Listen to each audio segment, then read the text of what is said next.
बिस्मिल्लाहिर्रहमानिर्रहीम सल्लल्लाहु ताला अला मुहम्मद व अला आलिहि व सहबिहि व बारिक वसल्लम। स्टूडेंट्स, आज का हमारा फाइनल अकाउंट का जो क्वेश्चन है वो बहुत अहम इसलिए है कि इसके अंदर हमने एक ऐसी एडजस्टमेंट को डिस्कस करना है कि जो एडजस्टमेंट स्टूडेंट्स के लिए आम तौर पे एक पहाड़ बन जाती है जिसको सर करना बड़ा मुश्किल होता है और स्टूडेंट को समझ नहीं आती कि अब हमने इसका करना है तो क्या करना है, इसको कहाँ लिखना है, किस तरह से इसको ट्रीट करना है। तो उस एडजस्टमेंट को आज हम जो है वो इस क्वेश्चन में देखने जा रहे हैं। सो आप वीडियो को कंप्लीट देखिएगा।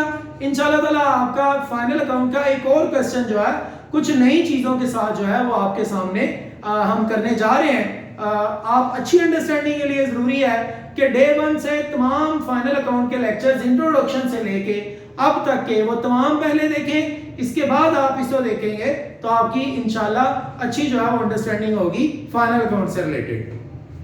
क्वेश्चन को पढ़ते हैं। क्वेश्चन की समरी कुछ यूं है, कैपिटल फिक्स लायबिलिटी है, building plant and machinery fix asset, purchases direct expense, sale direct revenue. थोड़ा स्पीड से पढ़ो ताकि थोड़ा कम टाइम के अंदर हम जल्दी से अपना काम कंप्लीट कर सकें।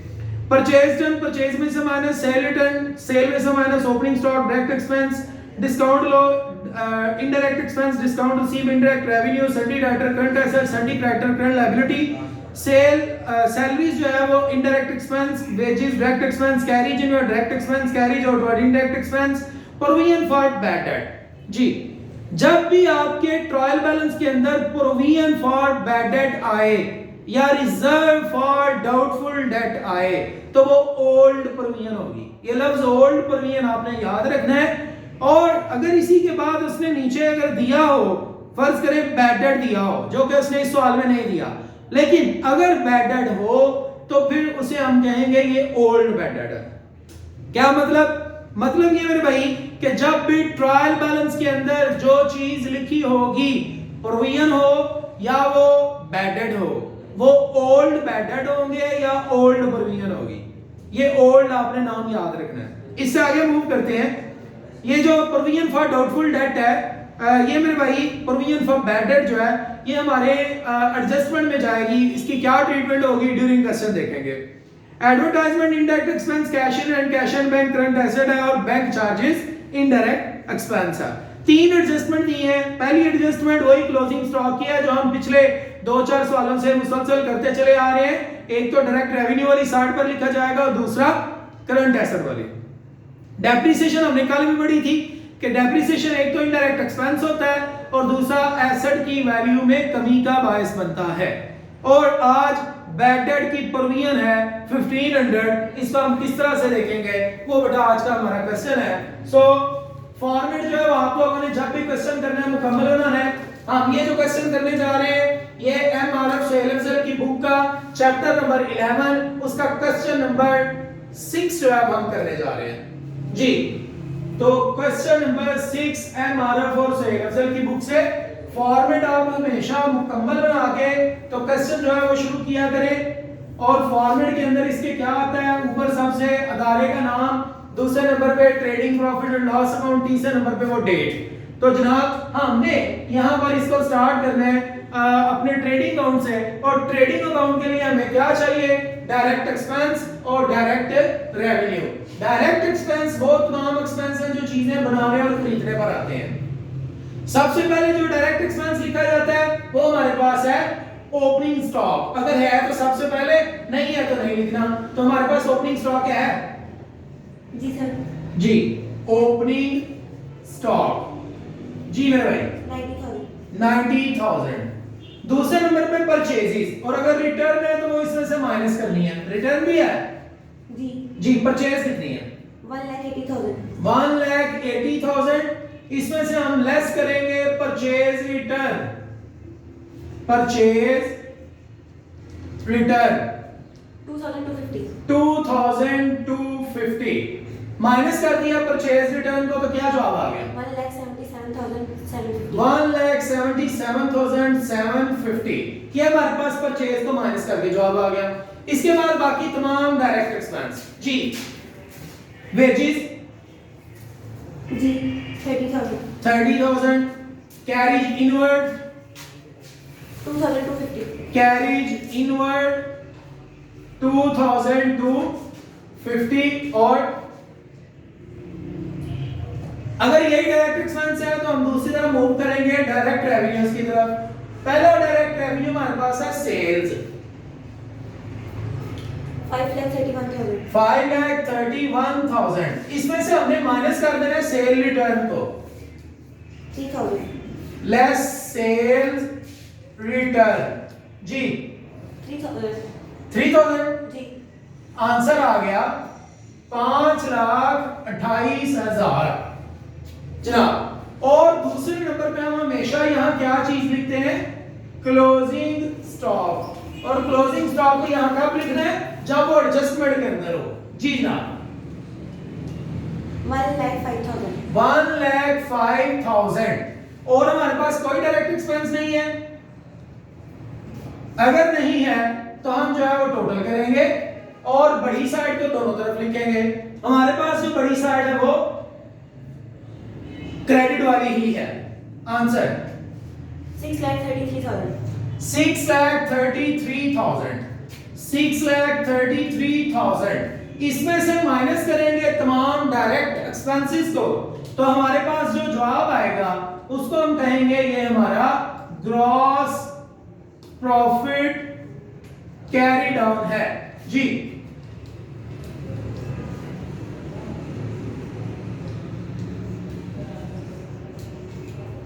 जी भाई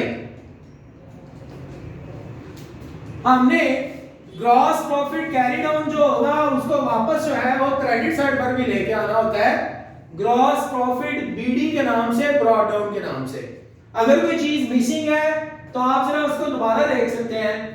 opening stock purchases wages carriage inward कुछ भी मिसिंग नहीं है। आंसर दुरुस्त है तो आंसर दुरुस्त क्यों नहीं है जनाब जी। स्टूडेंट्स जरा देखते हैं जी कैलकुलेशन में कोई इशू है या कोई हमने चीज जो है वो छोड़ दी है। हमारे पास सेल्स है वो 5,31,000 है। उसके बाद जनाब सेल रिटर्न वो 3,000 माइनस कर दिया है। ओपनिंग स्टॉक 90,000 है और जनाबे अली वेजेस कैरेज इनवर्ड 2250 है और यहां पर कुछ भी नहीं है। तो आप जरा दोबारा से कैलकुलेशन बेटा अपनी देख लें। हो गया क्लियर जी 3,33,000 गलत है ठीक हो गया तो मसला क्या था पहले 3,33,000 ये हमारे पास जनाब ग्रॉस प्रॉफिट जो आ गया। ग्रॉस प्रॉफिट के बाद हमने तमाम जो है वो इनडायरेक्ट एक्सपेंस और इनडायरेक्ट रेवेन्यूज लेने हैं। इनडायरेक्ट एक्सपेंस हमारे पास कौन कौन सा है सैलरी 20,400 डिस्काउंट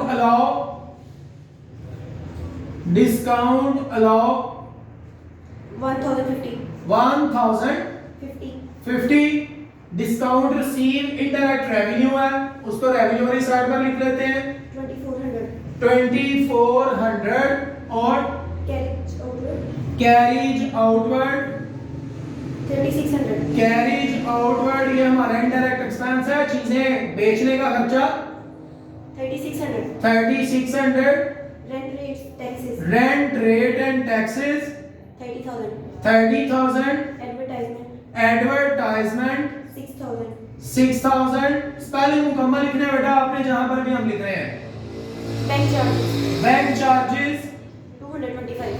बैंक चार्जेस 225 और कोई भी अगर डायरेक्ट एक्सपेंस इनडायरेक्ट एक्सपेंस नहीं है या इनडायरेक्ट रेवेन्यू नहीं है तो जनाब हम इसका एडजस्टमेंट की तरफ मूव करेंगे। एडजस्टमेंट में पहली एडजस्टमेंट जो है वो क्लोजिंग स्टॉक की थी वो कर चुके हैं। एक एडजस्टमेंट जो है वो डेप्रिसिएशन वाली है वो करते हैं। कल भी हमने बात की थी कि डेप्रिसिएशन जो है वो एसेट की वैल्यू में कमी को कहते हैं और जो डेप्रिसिएशन है वो हमारा इनडायरेक्ट एक्सपेंस होता है। तो जनाब हमने यहाँ पर डेप्रिसिएशन को लिखना है। डेप्रिसिएशन हमें कैसे पता चलता है कि हमने इसे इधर लिखना है कि नहीं लिखना तो बात फिर वही पहले दिन से है। एक्सपेंसेस का अगर आपको पता है ना कि एक्सपेंस किसको कहते हैं, तो आपका ये सवाल यहां सॉल्व हो गया कि जनाब डेप्रिसिएशन यहां पे क्यों आ रहा है। स्टूडेंट्स मैंने आपको बताया था कि एक्सपेंस हर वो चीज है, हर वो लागत है जिसका फायदा ले चुके हैं।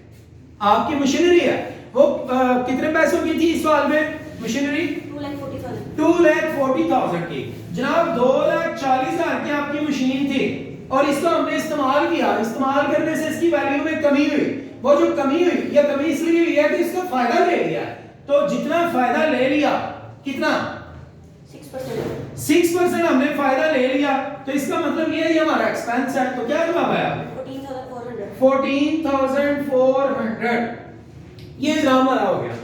अब जो है हमारे पास एक और एडजस्टमेंट है, वो है प्रोविजन से रिलेटेड, बैड डेट से रिलेटेड। बड़ी अहम एडजस्टमेंट है, इसको तवज्जो से सुन लीजिएगा बेटा।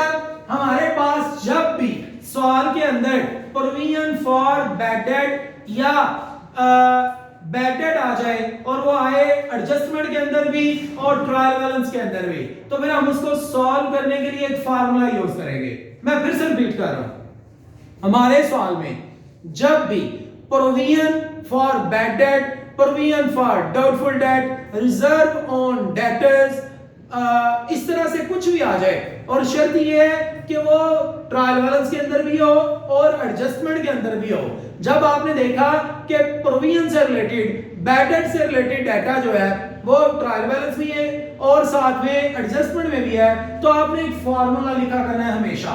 वो फार्मूला क्या होगा? वो फार्मूला जनाब होगा, मैं यहां लिख रहा हूं, फार्मूला हुआ करेगा ओल्ड बैड डेट्स।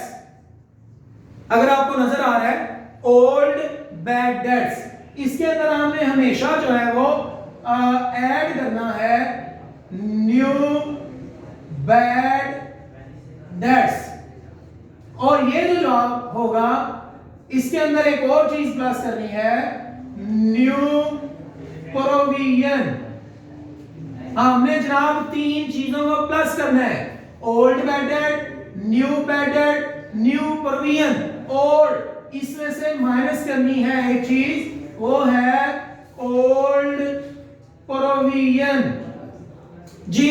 और इनको हल करके जो जवाब आएगा उस जवाब को लाके लिखना है प्रॉफिट एंड लॉस अकाउंट के अंदर। अगर ये जवाब प्लस का होगा तो प्रॉफिट एंड लॉस अकाउंट की डेबिट साइड पे, अगर ये जवाब माइनस का होगा तो प्रॉफिट एंड लॉस अकाउंट की क्रेडिट साइड पर। सर ये चार चीजें मिलेंगी कहां कहां से, ये जरा देखिएगा, ये ट्रिक्स हैं, इनको जरा ध्यान में रखिएगा, आपके लिए क्वेश्चन सॉल्व करना आसान हो जाएगा। जनाब हमें ओल्ड बैड डेट और ओल्ड प्रोविजन, मैं इनको जनाब यहां पर पॉइंट आउट कर रहा हूं, ओल्ड बैड डेट और ओल्ड प्रोविजन, ये दोनों चीजें आपको मिला करेंगी ट्रायल बैलेंस में से। ओल्ड बैड डेट और ओल्ड प्रोविजन ये आपको ट्रायल बैलेंस में से मिला करेंगी, दोनों ओल्ड चीजें ट्रायल बैलेंस से मिला करेंगी, और न्यू बैड डेट और न्यू प्रोविजन ये आपको एडजस्टमेंट में से मिला करेगी। ये ना जी, इसके साथ हम टिक कर लेते हैं ताकि पता चले कि ये इससे रिलेटेड है, और इसके साथ स्टार बना देते हैं ताकि पता चले ये इससे रिलेटेड है। तो ओल्ड डाटा आपको ट्रायल बैलेंस से मिलेगा और न्यू डाटा आपको एडजस्टमेंट से मिला करेगा। अब हम सवाल पढ़ते हैं और देखते हैं क्या हमारे पास ओल्ड बैड डेट सवाल में मौजूद है।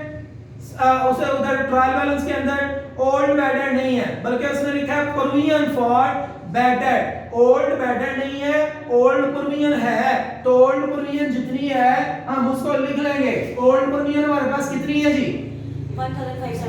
1575, ये हमारे पास ओल्ड प्रोविजन है, और हमारे पास ओल्ड बैड डेट नहीं है, हमारे पास न्यू बैड डेट वो भी नहीं है, लेकिन न्यू प्रोविजन है। क्या बोला उसने प्रोविजन के मतलब? न्यू प्रोविजन एडजस्टमेंट के अंदर bad debt provision to be maintain कितने परसेंट? 1500। तो जनाब हमने 1500 रुपया उसने खुद बता दिया बैड डेट प्रोविजन। तो देखें जो एडजस्टमेंट के अंदर चीज थी वो न्यू थी, हमने उसको लिख दिया जो ट्रायल बैलेंस के अंदर चीज थी वो ओल्ड थी, उसको भी लिख दिया। ये प्लस है और ये माइनस है। जब हमने इसको सॉल्व किया तो आंसर माइनस का 75 आया। तो जब जवाब माइनस का आएगा तो ट्रायल इधर प्रॉफिट एंड लॉस अकाउंट की क्रेडिट साइड पर लिखेंगे, और अगर आंसर प्लस का आया तो प्रॉफिट एंड लॉस अकाउंट की डेबिट साइड पर लिखेंगे। और इसका दूसरा इफेक्ट क्या होगा वो जब बैलेंस शीट पे बात करेंगे उस वक्त करेंगे। तो जनाब हमने ये जो 75 है इसको यहां से यहां लिख देना है क्रेडिट साइड पे, किस नाम से? रिजर्व ऑन डाउटफुल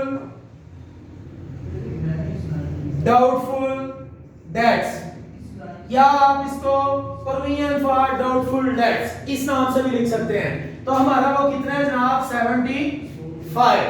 अब हम अगर सारा काम मुकम्मल कर चुके हैं, तमाम डायरेक्ट एक्सपेंस, तमाम डायरेक्ट रेवेन्यू, इनडायरेक्ट एक्सपेंस और इनडायरेक्ट रेवेन्यूज अगर लिख चुके हैं तो सवाल को कंप्लीट करने की तरफ चलते हैं जी। 3,35,475 इसमें से माइनस कर दिया तमाम इनडायरेक्ट एक्सपेंसेस को, तो हमारे पास जो जवाब आता है उसको हम कहते हैं ये हमारा नेट प्रॉफिट है। और नेट प्रॉफिट के साथ हमने ब्रैकेट में हमेशा लिखना होता है transfer to balance sheet. Spelling हमने कंप्लीट लिखने हैं जी जनाब। 2,59,800 ये जनाब हमारे पास जो है वो नेट प्रॉफिट आ गया। अब बारी है बैलेंस शीट की।